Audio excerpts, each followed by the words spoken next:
I wrote an internship essay about this, but in my family, the two most salient values were service, compassion, service to others, because it was also a fairly religious family, very service oriented, lots of time at church and volunteering, and then sort of intellectualism. I was in sixth grade when my father got a PhD. I saw that process. There was just sort of like science and service were just always part of my life. And so psychology was just such an obvious fit for me because it puts those two things together.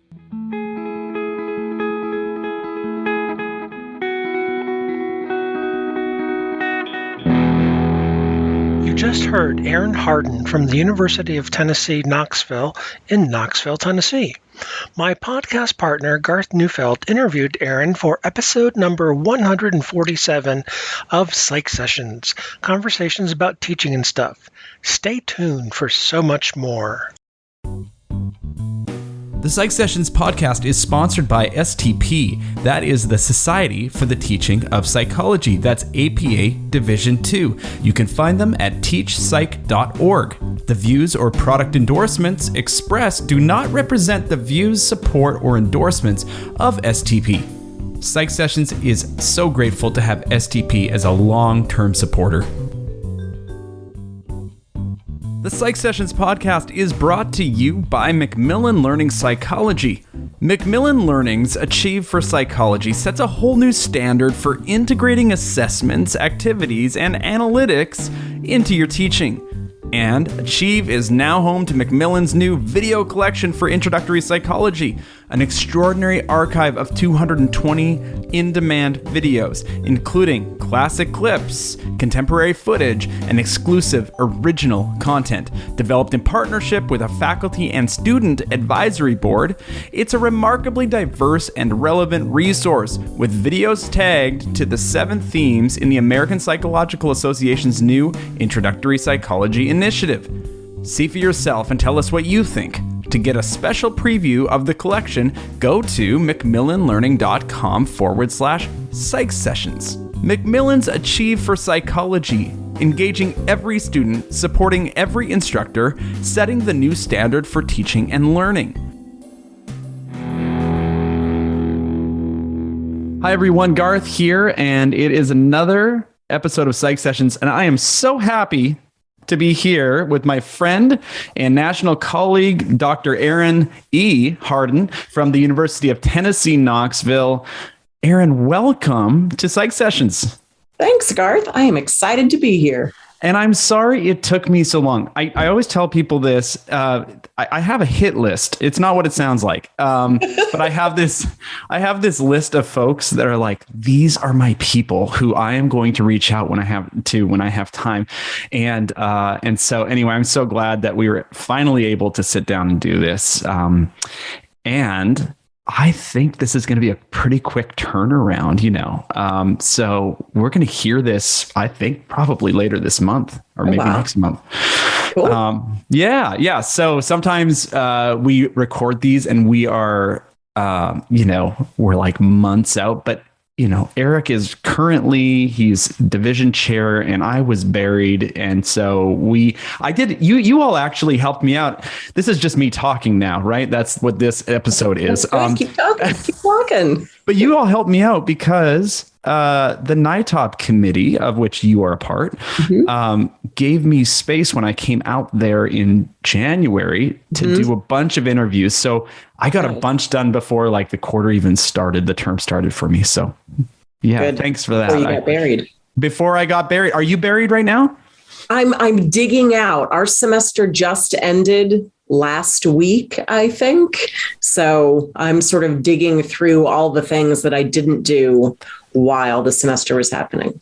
Yeah. What does a typical semester look like? What does a spring semester look like for you? It varies. So I typically don't teach as much in the spring. I do a lot more of my teaching in the fall. So spring is theoretically when I'm doing more admin stuff, research, coordinating, planning for the next year, prepping for summer, catching up on all the things that I got buried in the fall. That's Okay. So what's your teaching load in fall versus spring then? Well, so I always feel like I have to explain my teaching load because I'm at a research university. Yeah. And so my official teaching load is only a 2-1. Okay. So I typically teach 2 courses in the fall, 1 in the spring, but I do a lot of admin stuff. So some of my teaching is kind of lighter teaching. So in this spring, I was doing some honors seminars and I supervise an internship course. So more admin kinds of things. Yeah. Do you like that balance? I do. I mean, it's always the irony. And I found this. So I'm the director of undergraduate studies here at UT and I coordinate intro. And it always seems like the people who get pulled into doing the teaching admin stuff are the people who love teaching. Yeah. And then we get reduced teaching loads. And so it's this weird sort of trade-off. Oh, so, yeah. We're going to reward you by removing the thing that you love. Right. Yeah. Okay. Yeah, exactly. Yeah, I think Eric and I talk about this sometimes where you never get like service release, right? You get course release for things. Yeah. And you certainly don't get research, like release from research time if you're tenure line at a research intensive university. Yeah. So, yeah. Okay. How long have you been in that position there? I have been here 9.5 years now. Okay. All right. Well, I want to backtrack into all that stuff, like what happened before then. But before I get to that, I am kind of I want to take a trip down memory lane for myself. Cause I'm trying to remember where I first met you, but it must've been NITOP way back in the day. It has to be NITOP. Yeah. Cause you've been going there like for years, right?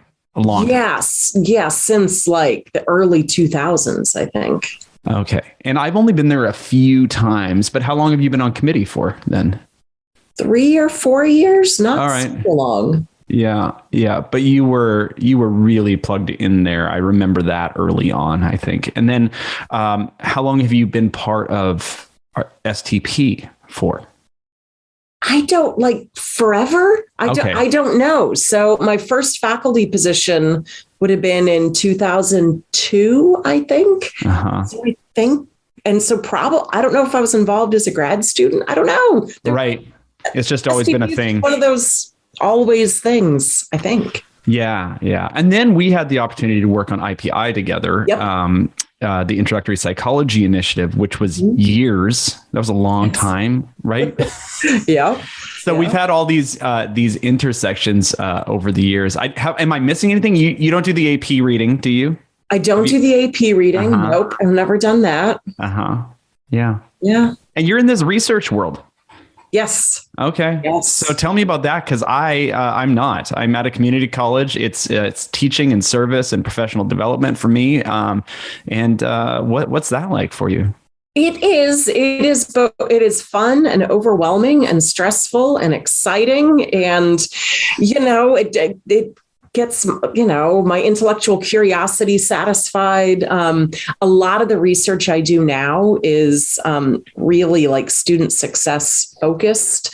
And so apart from, I've always tried to do SoTL kinds of research, but I do a lot of research now. So I have a grant working with rural Appalachian high school students, trying to promote career exploration and post-secondary success. Another grant where we work with rural Appalachian college students and are really focused on their well-being and retention and success. So I feel like I've found ways to merge kind of traditional psych research with the things that I really care about around teaching and student success. So that's fun. And is this research that you could probably do at any R1 institution, or is it like, do they put up with your SoTL? Do they like it? You know what I'm saying? Yeah. No, I think they like it. Okay. So when I got this job at UT, they were doing an external search for a director of undergraduate studies. And so they were a tenure line person. And so they were wanting to hire someone to do all the undergraduate focus, but at an R1 doing research. So they like it here. It's one of the things I love about being here is that they don't just sort of tolerate people who care about teaching. There are a whole lot of people in our department who are really passionate about teaching. How big is your department? Oh gosh, we have 100 doctoral students, 35-ish tenure line faculty, 8 non-tenure line faculty, some part-time adjuncts. Big. Pretty big. We've got over 2,000 undergraduate majors. Yeah. Wow. That's great. How big's how big's the intro psych course there? So in the fall, there are typically about 1,800 students who take the course. Mm-hmm. And so sections range, and our small sections are like 180 students, and then they get as big as about 350. So like I'm no Janelle Cavazos with my 500 students. Right. 350 is a lot. We max out at like 350. Yeah, my room holds 30. So yeah. I know. That's how I started. I spent the first, 10, 15 years of my career never teaching more than, 30 students. And then I came here and had 200. Yeah, I think I would like the challenge of doing it in a different and new way. And it's, you do get sort of locked into what you've always done in this. If you don't, have a new environment. I think there's a lot of things that could kind of spur on creativity or just doing things differently, but class size would definitely do it. Then I could finally relate to my colleagues like yourself who are like, I just can't do that. I've got 350 students in my class. Yeah. It definitely, it creates some interesting challenges. So do you use graduate students then to help you run those large sections? Yes and no. So we're sort of in flux with the way we're doing intro here. So we have always really relied on graduate students as instructors of record for the course. And so typically that's how our grad students start out teaching. That's one of the two courses they teach as brand new instructors of records. So they teach our small sections of 150 to 180. We have, so one of our superstar lecturers teaches one of those massive sections, and she uses graduate students as discussion section leaders. Okay. And so they have once a week, 25, 30 student breakouts, and grad students facilitate those. And then we've also started working with piloting undergraduates as teaching fellows. Graduate students are involved in lots of different ways as TAs, as discussion section leaders, and as instructors. Okay. And then, you have so many different sizes of intro psych courses. How does that, how set is the curriculum? So, you know what I'm asking, right? Yeah. Yeah. So it is and it isn't. So I was trained at Ohio State, which back in the day was fairly lockstep, right? So we all took the same exams and groups of us wrote the exams. So we're all pretty much following the same course schedule because we're preparing students for these common exams. Here, there's sort of a set core content that I expect all instructors to cover, and it's based on the pillar model and the IPI recommendations. But there's still a lot of flexibility. So like all of our instructors need to cover same memory. But when they cover it, how they cover it, there's a lot of room there. There's a whole list of things where it's optional. So for some of the pillars, I say, all right, you need to choose 2 things for this pillar. You get to choose what you cover. And I think that's important because most people are better at teaching the things that they care about, the things that they're able to really connect to students with. Yeah. And different instructors find those points of connections in different places. So we try to give instructors some flexibility. Well, I kind of like what you're doing, which is here are the recommendations as they were written, which is with a ton of flexibility. Right. And so here's the structure, and you can have all kinds of creativity within the structure. Yep. How are you dealing with integrative themes? I think that's the question we're all like kind of kicking around right now. We've maybe tried some things or whatever. How's the program approached integrative themes? So we are, and in fact, I'm in the middle of trying to train some of our brand new graduate student instructors. So we've talked about what those themes are. I've asked them to choose maybe 1 or 2 of them to focus on. And most of them are really drawn toward the one about applying psychology to improve our lives and communities in positive ways. We have a lot of community and social justice focused graduate students, so they really gravitate toward that one, and themes more about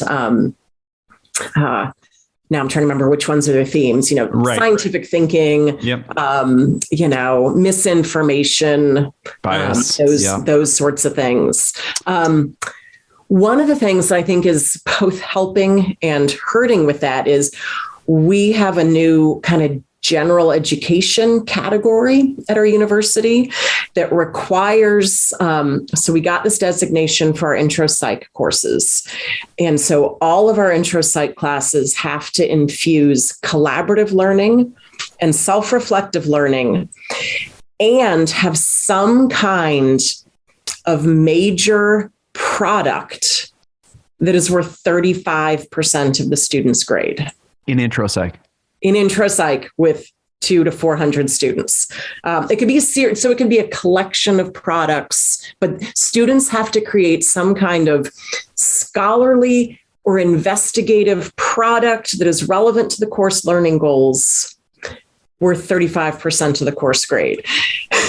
And so, oh my gosh, what a logistical, conundrum here. It's a whole thing. So the purpose of this whole assignment is to try to create this more engaging learning experience for students. And so, but it has created some challenges. But the way most of us have been using it is by really using that project as an opportunity to bring in the giving away of psychology, showing how students can use psychology to make the world a better place. So a lot of us have been having students create videos, YouTube videos, TED Talk videos, where they are talking about how they are applying what they're learning in the class, how they see it as relevant to their major, relevant to solving major problems.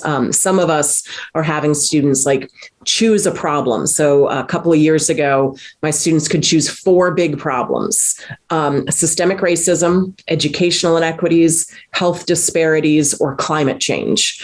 And all of their collaborative work throughout the semester, they were focused on this big problem. And in every unit of the course, what could they take from that unit that's relevant to understanding this big problem in the world? And then they would, so that was before this, you were required to do this 35%. It's just piloting. Oh, I see. Yeah. So how do you manage the grading load for those deliverables? So it has varied. So I have done it when I've had 16 undergraduate teaching fellows. And so they've got smaller groups. And so they are the ones who are doing that grading, or where we've got the graduate student led discussion sections. So again, they've got smaller groups of students. They do that grading. Group projects. So instead of having to grade 400 things, you're grading 100 because students are working together in groups. We short things, so these videos, for example, one of our instructors who had about 200 students and she had a single graduate TA for 10 hours a week. So there were group projects. Every group was turning in a 3-minute video every single week. But a 3-minute video that you watch on double speed with a really good rubric.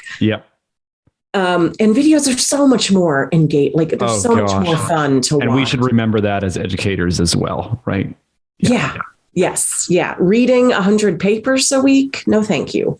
But, watching 100 videos on double speed a week. Of course, on double speed. Podcasts, videos, everything on double speed. I mean, Erin, you and I are talking way too slow right now. People need to ramp this up to double speed. That's fascinating. I have this little fantasy in my head right now that it would be really fun to get into a room.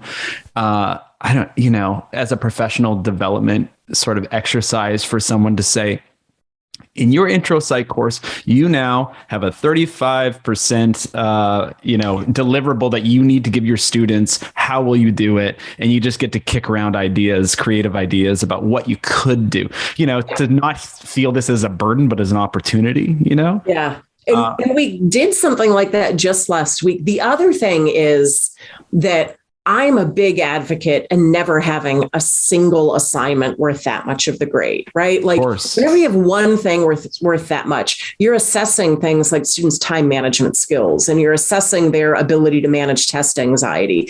Those are not my learning goals. My learning goals are like mastery and application of the content. Mm-hmm. And so scaffolding assignments, so that 35%, like in my class, is like 20 separate assignments, right? that are each worth small amounts. So, scaffolded pieces to get them to that final project, drafts, peer feedback on how they're working together. So that's the first thing is what I've encouraged our instructors is please do not have just one thing that's due at the end of the semester that's worth more than a third of the grade. Yeah.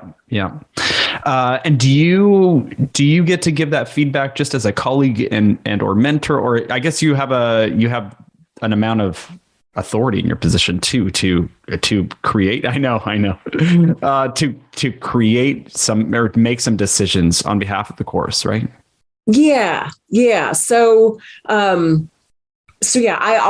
my preference is to work collaboratively with people, and like I said, we just met literally last week, got all of our instructors together to talk about this requirement that we all have to do this fall. And then just to share ideas. Those of us who have been trying things out shared what we did. And we had this great conversation because people in the room said like, oh, I would do that, but I'd tweak it in this way, or I'd adjust the rubric this way, or imagine if we did this. What does that, do you have, it sounds like it was a fairly energizing meeting. Is that a typical meeting for you and your colleagues? You should ask my colleagues. Oh, I guess you're calling the meetings, aren't you? That's right. Yeah. We don't do a lot of that. So the people who teach intro is typically me, one of our full-time lecturers, a bunch of grad students, and then Dr. Bob Dubois teaches an honors section. And so he has even more flexibility to do what he wants. And so we all meet together maybe once or twice a year. And if I'm honest, most of those meetings are, here's a reminder of the requirements. So no, they're probably not typically that engaging. Yeah, but it is a reminder that sometimes what we need for those kinds of like to engage ourselves and our colleagues in those meetings is maybe a problem to solve collectively or to share. I don't know. I'm just remembering that for myself. Next time I call a meeting. Yep. Yeah. I try to avoid having too many meetings. Well, it sounds like you're great at your job then. Again, talk to my colleagues. I will. Yeah, I will. Please send emails to psychsessions@gmail.com and we will evaluate Erin. There you go. That'd probably be a more authentic evaluation than the way we do it. Right. It is, but that's a whole different podcast. Yeah. Okay, so one of the things that you seem to really emphasize, I'll wrap this up shortly about intro psych. Probably not, but you seem to really focus on the positive application of intro psych in people's lives and communities and organizations. Yeah. I have found that is the easiest theme for students to get. And for us, we've already been doing that forever, right? In our courses. So, but I had this teacher who was at NITOP, and I gave a talk that essentially said, start with one thing, just one thing, because it can get really overwhelming. And I ran into him months later at one of the regional APA regionals I was at a few, so maybe Salt Lake City or something like that. Yeah. And no, it was in Chicago, an MPA. And he said, hey, I was at your NITOP talk. And he said, I think he was a high school teacher. He said, I didn't know I'm pretty new to teaching psychology and whatever. And I didn't know really how to approach and how to filter all this content through the course, or how to pick and choose things. And he said that when he just focused in on that one integrative theme, he could build his course all made sense around it. Yep. Yeah. Which was Yeah, it was great. So if for those of you who are kind of early career and you've not taught intro or you're going to be teaching intro or whatever, it's a really good strategy to use one of those themes. Absolutely. That's what I was telling new instructors last week. I was encouraging them. So we talked about just in general, the question I always ask instructors in 6 months or 6 years, when you run into a student at Trader Joe's or wherever in the world, and they come up to you, what is the one thing that you hope that they have carried with you from their class? Like if they were to say one thing they're still doing with your class, what do you want it to be? And it is never, Dr. Hardin, I still remember the difference between a conditioned and unconditioned stimulus. No. It's not how they use the information. So I said, every single class session you prepare, I want you to write down, what is that learning outcome? Like, what is that big picture?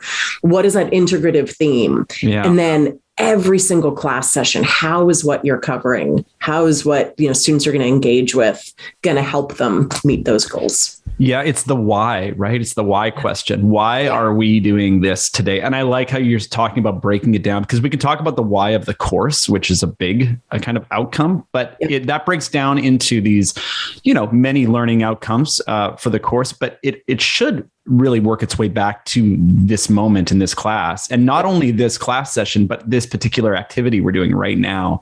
Who has time, honestly, to answer the why at every turn? But it's aspirational, right? That's right. But if we can do it just a little bit more. Yeah, I'm feeling guilty now that we're talking about this, and I'm not doing that. I know. Well, yeah, it's that your mic cut out there for a second when you were admitting to that. Yeah.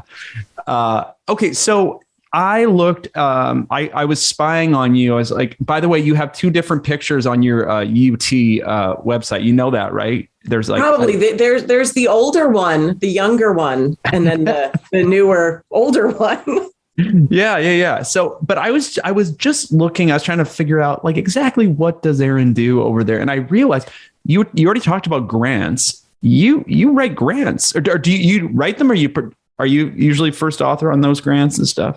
So I have a collaborator here, Dr. Melinda Gibbons. And so she and we just sort of go back and forth on who's the PI and who's the co-PI. But basically, we write a lot of grants together. Awesome. How did are you good at that? Is that why you get grants? No, I mean, this is what I tell students and junior colleagues all the time. I think I submitted something like 11 or 13 grant proposals, federal extramural grant proposals, before I got the first one funded. So yeah, no, I'm persistent. Yep. Tenacious. Well, what have you learned about that process for folks who are going to be, and maybe you don't want to share because it's competitive, right? Yeah, no, I mean, I think people make fun of me because I can bring everything back to backward course design. But I was about to say it's the same sort of thing, really know why you're doing it. Because I've written grants just because I was a pre-tenure person and I'm supposed to apply for a grant. So let me apply for something. That had no chance. But once I think I found really good collaborators where we cared about the same things, and there was just this clear, the why was there. Why do we want to write this grant? That both made it easier to write the grant, but I think it made the grant better. And then also people joke about sometimes the worst thing that can happen is that the grant actually gets funded, because then you have to do the work. So again, if you're not real clear on why you're applying for it, that can be painful if you've got to do work you didn't really care about. Well, that's helpful. And now I have a follow-up question, because you're doing this grant now with high school students in Apple. Help me out. 3 active grants right now. Okay. And they're all student learning centered? They're all sort of roughly recruitment and retention of underrepresented folks in STEM focused. So one is for rural Appalachian high school students, and trying to promote not only interest in STEM, but interest in education in general. The other is with rural Appalachian college students who are pursuing STEM degrees. And then the other that's finishing up is an institutional advanced grant that's focused on the recruitment and retention of women in STEM faculty. Okay.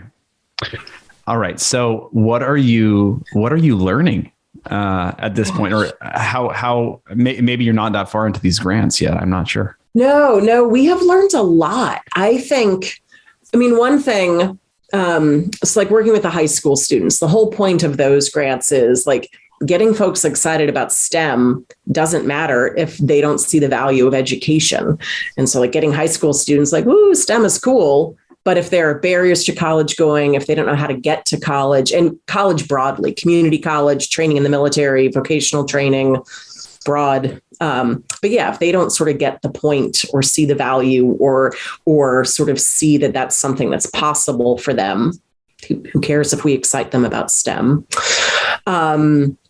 Another thing I think is the importance of mental health, and how much our students' academic challenges have nothing to do with academics. It's all about sort of well-being, mental health, all that other stuff that can so get in the way. Mm. Yeah. And are these things that you've always been interested in, or is it this particular position and this kind of environment that you're in that with your collaborators? Did you see, and we'll get back into your backstory in a bit, but did you see yourself doing this kind of research? No. Okay. No. No. Yeah. It's funny how things evolve. I mean, I think I started getting into it. So I'm a counseling psychologist. And so I've always studied the way, like the role of work in people's lives, how people make career decisions, why some people are, why we see this barriers to some careers. And so those sort of work and career related issues have always been something that I've cared about. The specific sort of application to STEM careers or rural Appalachia, that's sort of, I've funneled into that based on different positions, to be honest, funding climate, that sort of thing. Yeah. So has your SoTL work in the past been different than this then? Yeah. Oh, yeah. And I almost don't even consider that SoTL work, which is funny. I guess any research about student success could be. Sure. But no, because I've also done work. I guess my first official SoTL project, this will really tell you how long I've been teaching, was like an empirical study to see if using PowerPoint was effective. Like way back, like PowerPoint used to be like, ooh, bells and whistles. Like I started teaching like with handwritten like overheads and photocopying things onto my transparencies. And so, yeah, there's a question like, is PowerPoint good or bad? So yeah, I like randomly assigned instructors. I had instructors who taught one section with PowerPoint intro and one section without PowerPoint. And then we compared learning outcomes. And the shocking finding was the PowerPoint didn't matter. Like the instructor mattered. Right. Like some instructors were better no matter what technology they used. Oh, has that stuck with you though? Because we're in this day and age now where the tech is, it is knocking at our doors all the time with all kinds of promises of this is going to make you better. This is going to make your students learn more. What do you always remember that study? Yeah. Yes, absolutely. Yeah. It's just trappings. Like good teaching is good teaching. And so I do think that some people are able to use some tools to really capitalize on their particular strengths.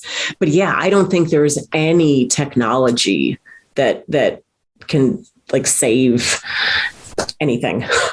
Yeah. I remember years ago, our mutual friend and colleague, Steve Chu, telling me, this is a long time ago. He was writing about it, I think, at the time. But maybe before he published anything on it, he was chatting with me about, I had a kind of a very kind of early career question, which was, which of these techniques are good teaching techniques, and which are bad teaching techniques. And he brought me into the gray area and said, neither. It's not the technique, is it? I was like, of course, that's the right answer. Of course it is. Yeah. And that's why you talked to Steve Chu and Erin Hardin. Yeah. Yeah. So you ended up here And where was what professional job is this for you? Is this number 2, number 3? I guess it's technically number 2. Okay. So yeah, I was a faculty member at Texas Tech University for 10 and a half years. So that was my first faculty job, and did some of this stuff there. So I was more of just a traditional faculty member, but I trained graduate student instructors and coordinated intro psych for my first 5 or 8 years there, I think. Oh, wow. You've been at this. Yeah. And then took a step back from that and then came here. What did I say? 9.5 years ago.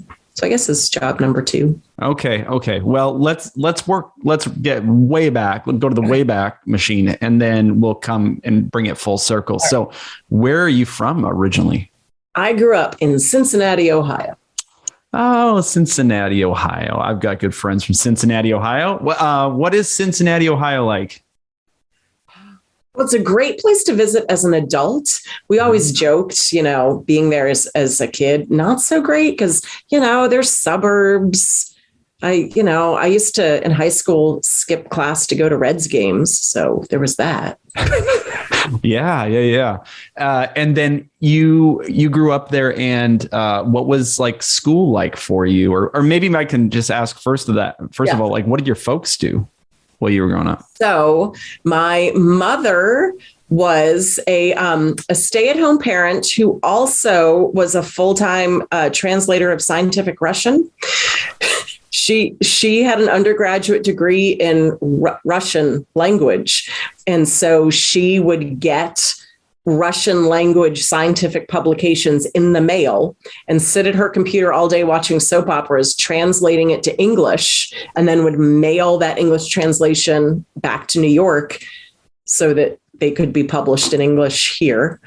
What area of research was it? I think it was largely like biology, biochemistry, I think. And I say that mostly because my father was an experimental toxicologist who worked for the Public Health Service.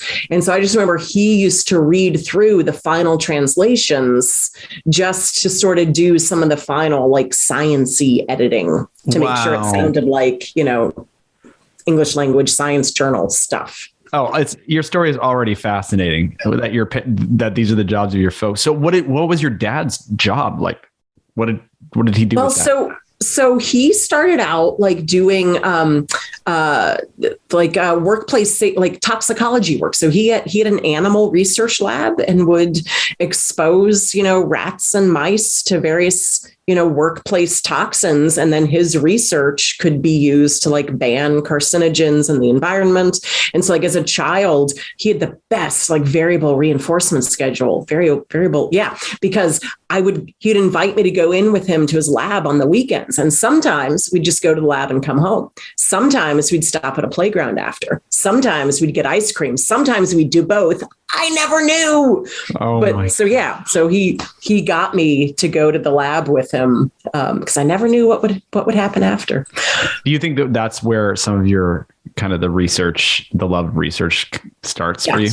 Yeah. Yeah. So I wrote an internship essay about this, but in my family, the two most salient values were kind of service, compassion, service to others, because it was also a fairly religious family, very service oriented, lots of time at church and volunteering. So that, and then sort of intellectualism. So I was in 6th grade when my father got a PhD.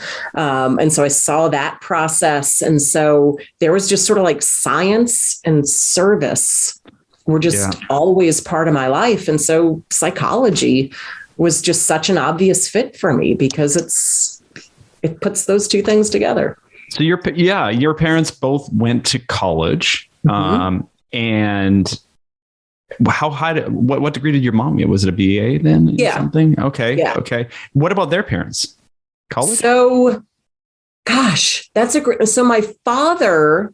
His parents did not go to college. So he's got an older brother who also got a PhD. I'm not sure. I assume his mother may not have finished. Education was not a big thing on his side of the family.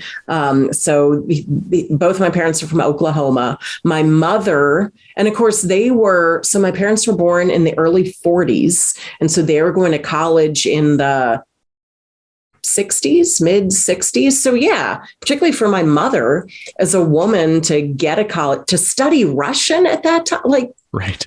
That was fair. That was fairly unusual. Yeah. What was her fascination with Russian? Why Russian? Any idea? Probably because it was unusual and hard. And, both of my parents are incredibly smart. And so, I studied Chinese in high school because why not? Chinese. Yeah. So, just doing the different thing. All right. So were you a good student? I was. I mean, yes, I was. How did you figure that out? What'd you say? How did you figure that out? Like how to be a good student? I don't know. Okay. Like I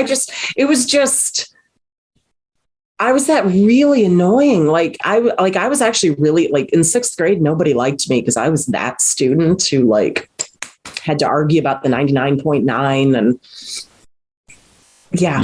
all right. So now you've gotten that back full circle from your students over the years. You see yourself in them. Was there a particular teacher that you remember from elementary or high school who was inspiring? I mean, it sounds like you didn't really need the help, but is there somebody who helped you out along the way? I had a lot of good teachers. I went to this weird high school in Cincinnati, Walnut Hills High School, it's a public high school, but you have to take an entrance exam to get into it. And so it is this incredibly academic, rigorous, sort of intense high school. So I was surrounded by overachievers, but it was a fairly diverse school. So all of my teachers, I think, were really good. There isn't. Sorry, all my teachers. I can't name any of you. No, that's fine. I mean, what a great experience for somebody to go through and just have this. A number of people who can inspire you or support your learning or whatever. How did you choose a college? Did you go to Ohio State University for undergraduate? No. I went to. So I mentioned my father got a PhD in sixth grade. Yeah. Sixth grade is when I decided that I wanted a PhD in psychology. So I always knew that I wanted to study psychology.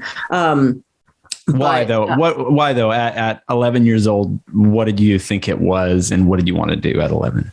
Okay, you're really going to make me tell the story. I had this flashbulb memory of when I decided I wanted to be a psychologist. I mentioned that my mother would watch soap operas all day while she did her Russian.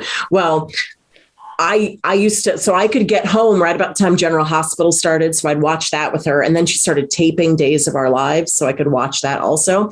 But so I don't remember which soap opera it was, but I remember this scene where, I don't know, some child, it was such a classic, I don't know, but some psychologist had this breakthrough with the child and it was and so I watched that on a soap opera. I said, that's what I want to do. Yeah. Well, I have a shameful story myself. I think at some point I really liked the radio in quotes psychologist, Dr. Laura Schlesinger, when I was growing. And by the way, I watched Days of Our Lives as well. When I was a kid, I was drawn to it. I don't remember that scene, but it might have been General Hospital. That okay. Scene. I do remember from Days of Our Lives the demon possession scenes. I don't know if you're Marlena was. Oh, of course. What kind of daytime television was I watching as a kid? Maybe my parents were right. I shouldn't be watching that stuff, but oh gosh, good memories. Okay, so you're inspired by a soap opera for the rest of your career. That's great. Yes. But it ended up, psychology was that good fit because even though I had this totally stereotyped view of what psychology was, I got to college and discovered that it's this, fascinating, scientific, rigorous, like it brought it all together. Oh, that's interesting. So you're going with your dad to this lab, very sciencey, right? Yes. Yeah. And probably you didn't put together psychology as a science. You thought more of the counseling, the helping people kind of thing. Not that that's not scientific, but you get what I'm saying. Yes. Okay. So how many colleges did you apply to? I applied to 3. Okay. And you got into at least one of them. 3 of them. Okay. So I only applied because every college or university was going to offer psychology. Yep. And so I'd started studying Chinese in high school. And so I looked for colleges that offered at least a minor in Chinese or Chinese studies. And so I applied to University of Chicago, Indiana University, and Grinnell College. And I went to Grinnell. Okay. I'm not familiar with Grinnell. Talk to me about it. Grinnell is this little hippie school, private liberal arts college in the cornfields of Iowa. And so when I was there, it had like 1,200. It's where Beth Moreland's son goes now. Oh, interesting. Yeah. So it's just this little small private liberal arts college in the middle of Iowa. And it was transformative and life-changing and amazing. And I love Grinnell.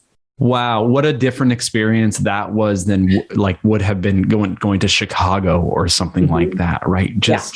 So what did you like about being in that rural area? Because you give up a lot, right? I mean, you grew up with the Reds around you, right? Yeah. So, I mean, one of the things was, and this was actually a reason that I chose Grinnell over the University of Chicago, is the community. So when I visited University of Chicago and asked students, what do you do on the weekends? Students, go out to the city, they leave campus, they scatter. Whereas at Grinnell, students are together on campus. And so there are activities and parties, but speakers. In Grinnell also, I hope they still do this. Part of their kind of equity mindset was that every single thing on campus was free. Their belief was that once students got to campus, all students should have access to exactly the same opportunities. And so everything was free. Every speaker, every concert, every event, every club was 100% free. It was awesome. I have a feeling that you loved that part of it. And that thread has actually followed, if I'm correct, in your career, just that kind of social justice, that what can psychology do to solve problems for equity and for, I don't know. I know some of the other things that you're involved in. We can talk about those as well later. But yeah, so that's something that really drew you in. You got the college experience, right? Yeah. That small college and the liberal arts experience. I think that's the other thing. So Grinnell had no requirements. You had to have a major, but I made a point every single semester of taking one class that had nothing to do with anything else. And they were usually my favorites. So I took economics because I figured I should know economics. I took a Greek archaeology and art class because it sounded really cool. And so just that opportunity to have that true liberal arts experience. Very cool.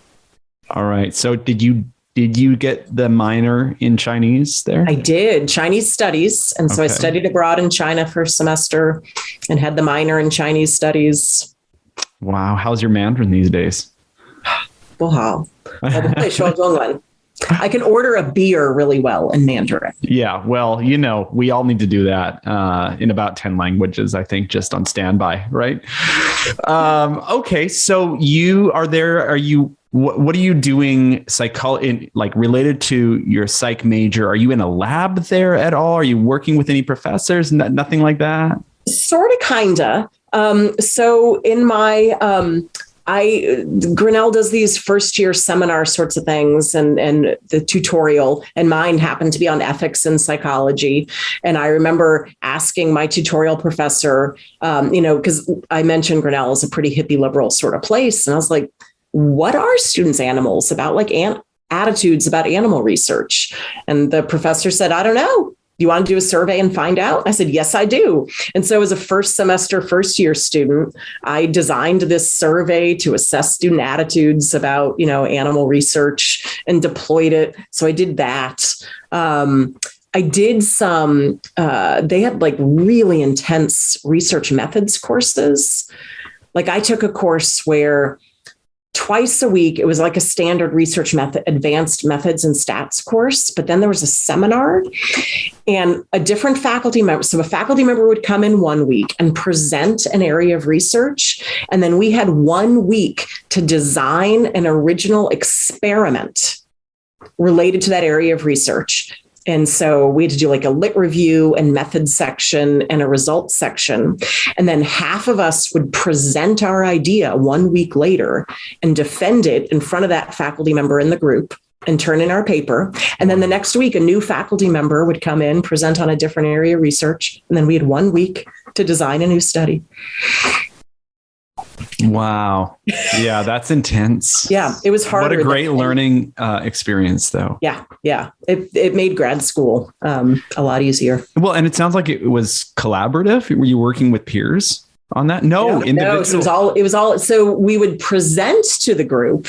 Like if I were going to design that course now, I'd probably make it a little more collaborative.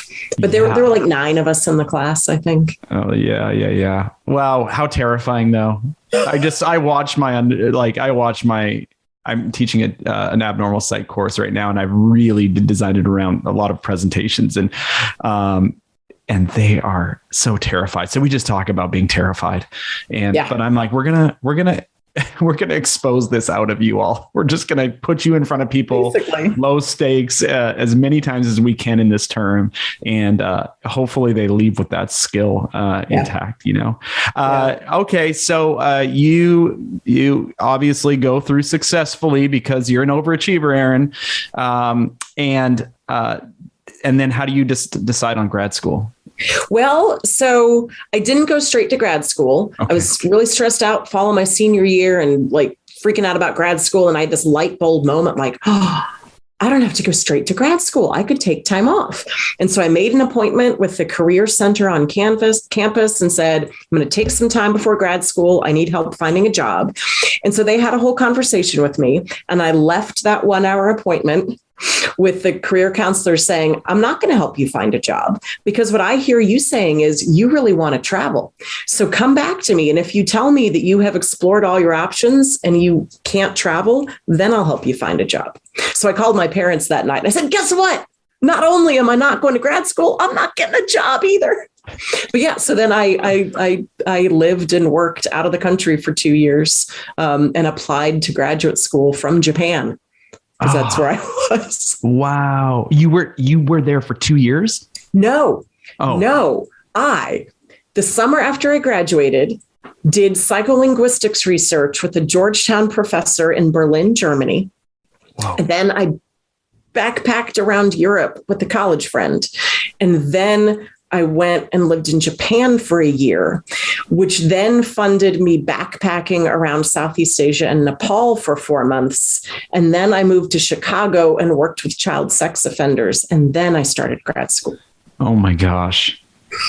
Okay. We don't have time to go through all of those. Well, just personally, I have a question. Did you go to Thailand?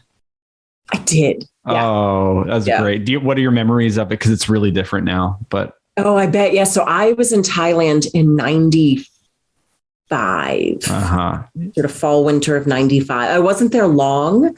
I remember amazingly beautiful beaches. Yeah.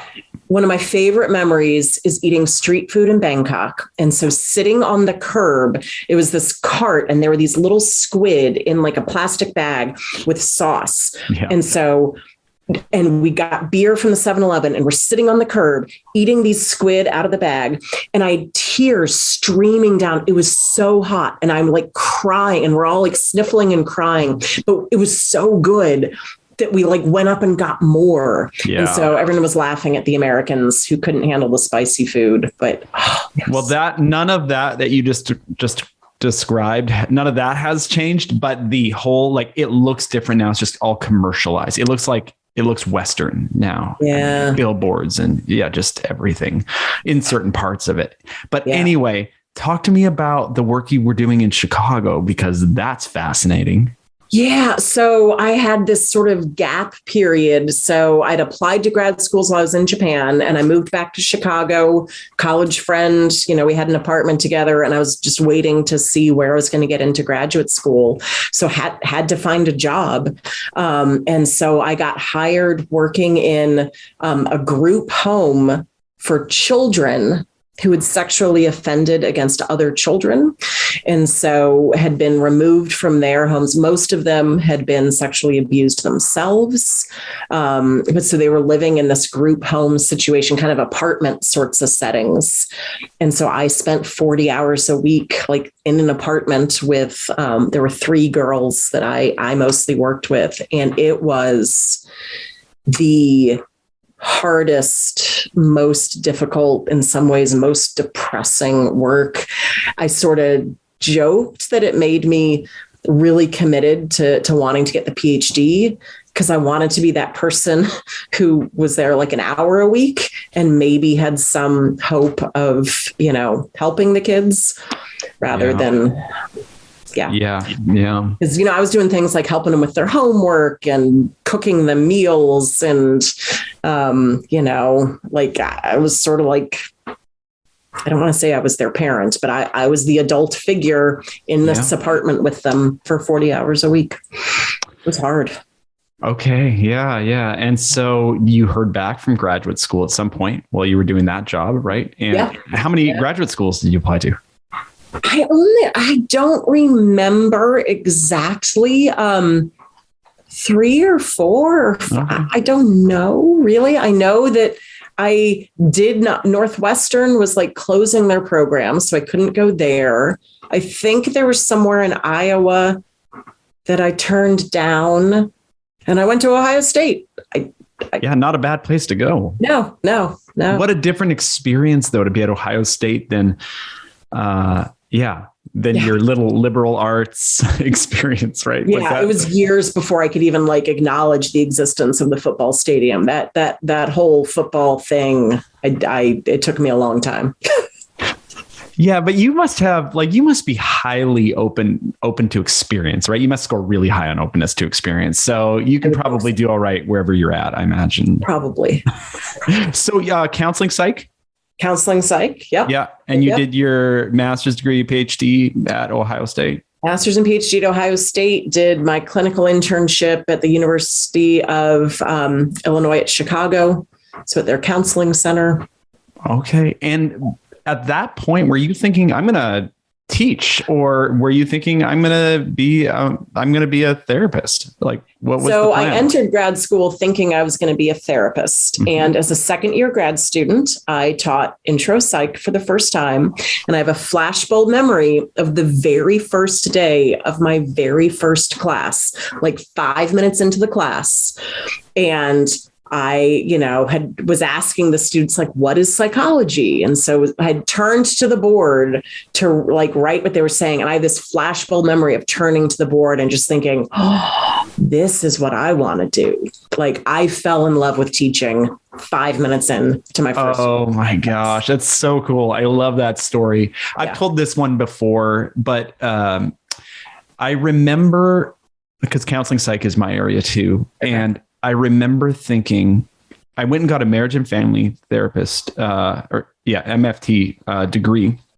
And then I got licensed, and then people would ask me what kind of population do you want to work with? And marriage and family therapy is a bit misleading because you don't necessarily have to see families or couples or anything like that. You can just work with individuals. And I would say to folks 18 to 22, that's my sweet spot. I really would like to work with that particular age. And then when I got I was in the classroom for the first time, here are my people. This is I don't need to do counseling with them. I just need to be with them. So again, the things you don't know, right? When you're just figuring it out. So that's great. And so in second year of your program, you make that switch in your head?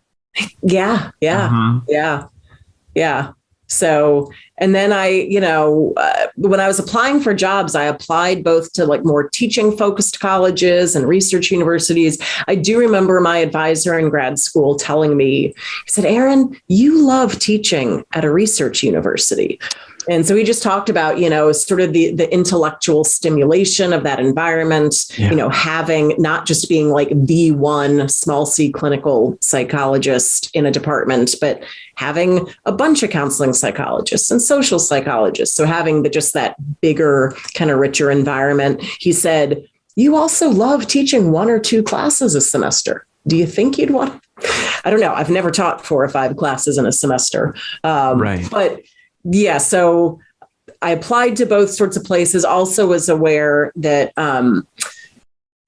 just research wise, if I started at a research university and the research just really was not fulfilling, that the possibility of shifting to a more teaching focused role was possible. It's a lot harder to start out with a very heavy teaching load and maintain enough research activity to kind of move the other way. So, right. I also have a partner who's a researcher. That's right. Yeah. Okay. Do you ever wonder what would it be like to teach at a small liberal arts institution? When I get really fed up with the current state of higher education and the assault on general education and the liberal arts, I do, because I think maybe like the smaller teaching colleges, maybe like the liberal arts are safe there. Yeah, maybe they can withstand it or whatever. Yeah. Okay. So, and then you applied to Texas Tech after that? Is that where you went? So for my first faculty job, was at Texas Tech. So you go straight from graduate school? Okay. Yeah. Wow. Yeah. And 10 years there. 10 and a half years there. Yeah. And you made the move. You don't have to tell me why you made the move, but is there a story that you can tell, or is there a version of the story you can tell why you made the move? Yes. No, I loved Texas Tech. I was so happy there. My partner and I thought that that's where we were going to retire and spend our careers. And then one day he forwarded me an email and he said, "Hey, Erin, look at this job at the University of Tennessee. It sounds like it was written for you."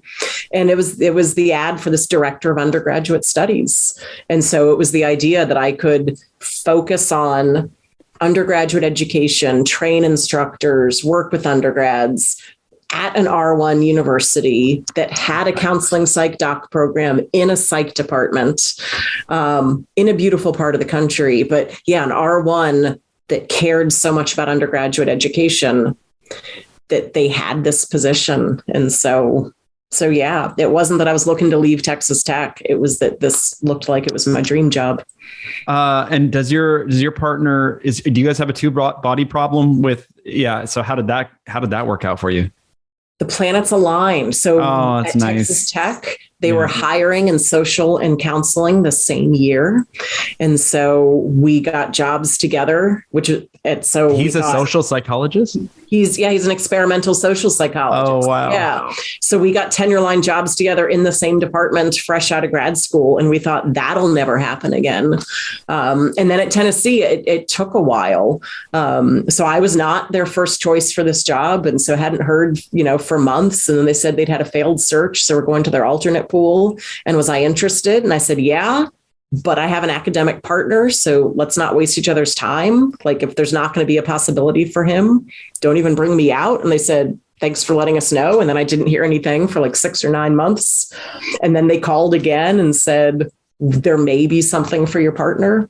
So we got really lucky, I think twice. Oh, that's so now we're both tenured in the psych department here. It's amazing how often, actually, I shouldn't be surprised by how often this 2-body problem happens with our colleagues, because this is where they meet, right? You probably met him in higher education somewhere, right? We met the first day of stats classes, first year grad students at Ohio State. Exactly. So of course this is going to happen. Yep. Well, I'm really glad that worked out for you. Goodness sakes. Yeah. And so now Knoxville's your home now. This is it. Yeah. Yeah. I mean, you must feel like you are just in the community and you settled after 10 years or so.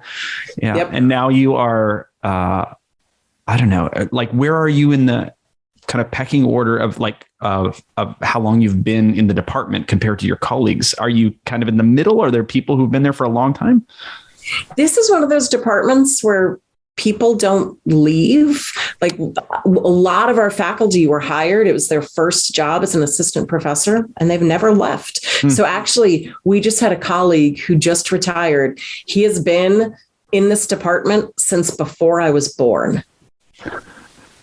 That's the best. Yeah. So we have a lot of colleagues like that, but I always forget that I'm not junior. I keep thinking that I'm like a junior. I'm not. Been a faculty member 20. I'm not junior, but so there are obviously more assistant and associate professors who've come in since I've been here, but there's still a bunch who were here before we got here.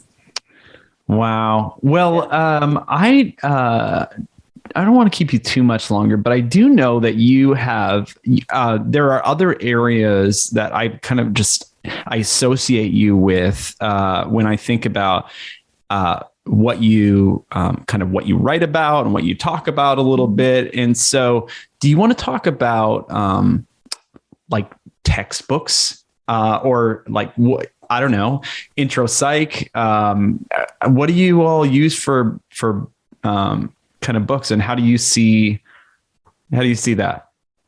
So we actually, we published some work a few years ago about the use of OER. So we switched to a completely free, the OpenStax textbook a few years ago, which again, I see as an equity and social justice sort of issue. Because again, higher education is already difficult enough without students then being hit with more bills. We know students can't afford all the reasons, all the reasons. Yes. So we adopted the OpenStax book. But we had years, all of our intro psych students, we get a lot of assessment data from them on learning outcomes and critical thinking and all sorts of other stuff. So we had years of that from before the switch, which let us then look at learning outcomes after the switch. And so we published a paper where we couldn't control for everything, but we're able to compare learning outcomes across multiple sections of the course with both experienced and inexperienced graduate student instructors, and found that when we switched to the OER textbook, either learning outcomes were the same or they went up a little bit. Students were learning more. And other research had found that tended to be because the floor came up. And so students who maybe didn't have access to the book before now did. And so fewer students were failing. Okay. We actually found kind of a shift of the entire distribution where we were having more students doing better. And again, this isn't with course grades. This is like separate measures of learning outcomes. And so we talked about how, at least in the hands of well-trained, highly trained, because students take a course, they get supervision, we hand them materials, that the use of the free resources seem to work really, really, really well. We don't still use the free book, though. Okay. For a couple reasons. One is it's not as robust, right? So at least when we use the OpenStax book, there weren't all of the other bells and whistles and the online stuff. There aren't sort of the robust ancillaries. And again, those are useful. Is it key to the course? No, but they're useful. I think the book itself had some mistakes, and it was just not the best book, which would make sense because there aren't as many resources going into it. Right. And at our university, Cengage was offering the Cengage Unlimited, where one price, you get access to their entire library. And as we looked at it, so many other of our large enrollment, lower division courses were already using Cengage books that it seemed like the vast majority of intro psych books could get that, robust, all the bells and whistles package for free. And they also, cut us a deal because we're such a big program that I think it's like $40. I don't know if Sunday wants to be sharing this, but, because we do the inclusive access, students are charged for the book as part of their fees. And so we sort of had that conversation, like free is best, and I've also talked a lot with David Daniel about this and this idea, like if there are ways in which the free resources are substandard, is it really like, are we really meeting our equity and inclusion needs to put substandard materials in the hands of already under-resourced students? Well, it sounds like a publisher really did their job in solving a problem for your institution. Yeah. Yeah. So I'm sitting on several years. So now we've got data on learning outcomes for students since we switched to, this more robust thing. And getting back to us being buried, there hasn't been time to go through it and really look at the data and see what the data show. Anecdotally, we do ask students if they feel like what they get is good value and how much are they paying. And in general, students are saying, yeah, this seemed like a good value. Now you roll that book fee into their tuition fees then. Yes. So students have access to the course materials from the first day of class. They don't have to pay additional. They don't have to wait for financial aid to come in. It's just part of their tuition and course fees. And so that also helps with access. Students can't opt out, so they can actively say, I do not want this textbook for the class. And then that little bit of money gets refunded to them. But yeah, they just automatically get access rolled into their fees. Financial aid covers it. So that helps also. That's great. What have you learned? I think maybe you've already said it, but what have you learned about this OER versus traditional textbook kind of debate? I'm sure I'll let you answer the question. It's where we started with this PowerPoint helpful, is it harmful? Right. It's the same thing. It's about how is the individual instructor going to use it? And so I think either one is great, depending on how it's used. And I think for instructors that don't have a lot of support, that don't have a lot of resources, that don't have a lot of time, all of the stuff that's provided by instructors, I think that's really helpful. I think for someone who's brand new, who's never taught before, who's teaching a 4.4 or a 5.5 and has a college that says, here, build a course. I can't imagine doing that with you need what I saw from the OER stuff a few years ago. Yeah. Important to remember. And, you and I are both huge advocates of professional development in teaching for those who can to show up to teaching conferences, right? This is where you become that teacher who can, by mid-career, teach with the, OER, or enough to, and you have the skills and the chops to pick and choose what will work for your students because you get it, right? Right. And the great thing about, it's not a good way to start it. One of the benefits of a pandemic like what we've had, which has, like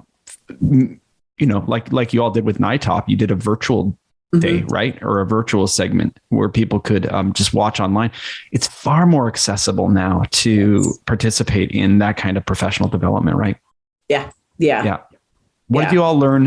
What did you all learn about participation in NITOP from people who were not in person?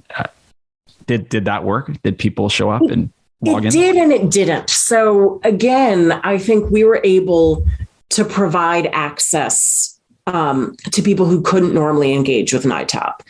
Because NITOP is expensive. I mean, for even in the world of teaching conferences, NITOP is really expensive. And we know that. And we know that means it's not accessible to a lot of people. And so we loved that part of it. We loved getting to engage more people in some of what NITOP does. And we sort of thought about, what's NITOP's niche, if you will? And so should we try to reinvent ourselves? And because we talked about, well, maybe we should do a mid-year virtual only sort of thing. And then we said, wait a minute, we're all volunteers. But so we just really sort of thought about that. And I'm hesitating because I don't want us to sound elitist. That's not the goal. But we think that there is a need for instructors to get together on a beach and celebrate our hard work and sort of have that vacation experience that we don't get a lot sometimes at our own institutions. So to have that celebratory, luxurious, all of that. Yep. You deserve the week on the beach, but also you cannot replace the kinds of conversations around the tiki bar that happen at night and all of the night up is all that other stuff. Right. Yeah, no, it absolutely is. Bridget Hard and I, we developed a virtual conference called Coast to Coast that we run in January. Right. Yeah. For this same reason. And we both decided to keep Tip Northwest and Psych 1, of which you are an invited keynote speaker, by the way. Congratulations. And we decided to keep those face to face because there's something really special about coming together. Yeah. And so, it's hard. We're going to get better and better at this, and we're trying things. I was really happy to see that NITOP tried it. I know that NITOP has a lot of change coming this year. So, do you know if this will be something that they continue with, or? So we're going to continue with the virtual day. Good. So we're going to keep doing that. So we're going to keep the in-person NITOP. We're going to keep the virtual day. So people who can't join us in person will have that one day. And we've talked a lot about how to make that virtual day better. So it's going to be better next year. We're going to keep that. But we're not going to move to a mid-year virtual only, in part because other people, I think, we hope that other groups, other people are going to fill that need. Yeah. We'll support that. That's great. That's great. Well, we'll do our piece. At NITOP, I'm going to give a plug for audio quality for a moment. And I was in a session with Susan Nolan where she was giving a talk from her home in New Jersey. I forget why she couldn't make it. Anyway, it doesn't matter. Yeah. And so she was giving a talk into her laptop, but it was before the session had started. And she said, you know what? I'm actually just going to plug in this proper mic, like you have, like I have, a proper mic in front of her. And it made all the difference in the room.